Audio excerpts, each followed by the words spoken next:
online community tutorial, and what we're going to look at today is really briefly communication settings and privacy settings as well. So if you log in, we're going to log in here real quick as John Doe again.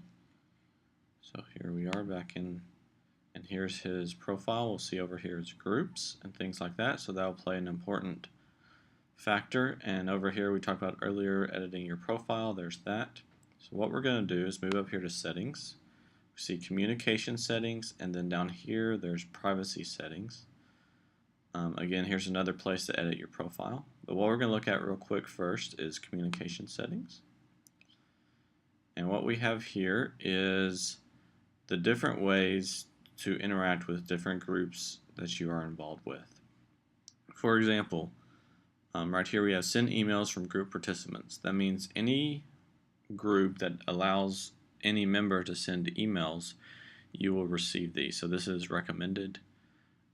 For example, John Doe is currently in the church group and in missions, so he would like that. And then also there's an available interaction. We haven't used this in its entirety yet, but there is an opportunity to create comments and things almost like a forum within your groups. And so this is right here, this is the availability for that to happen. So let's say, for example, you would like to be involved with all the comments of, I don't know, maybe someone sends out an email in the missions group and you want to know of all the comments that are happening in that. So you can just select that, and it's very simple. And then you can also receive a weekly summary of your group's activity.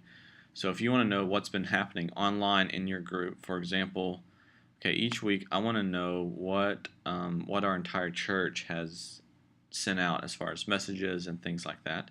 So you can simply turn that on or keep it off. I mean, it's recommended. And then over here, this is a very cool and new feature that I highly recommend everyone be involved with, is you can actually turn on mass text messaging. From here, the administration can send out a mass text, and each group can actually, group leaders can send out mass text messages to each individual that has this ability turned on.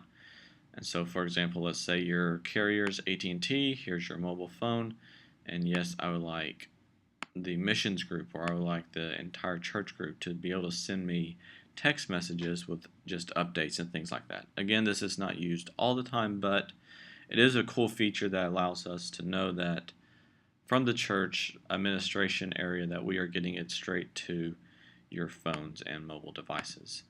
So there's just your basic community, your basic settings and opportunities that you have as far as being in the loop and as far as not being in the loop, whichever you choose.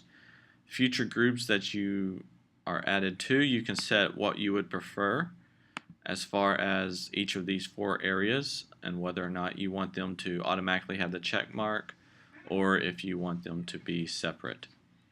And then down here you also receive church-wide communication. Here's your email address and your saved settings. So up next we're going to look at our privacy settings, and then we will go from there.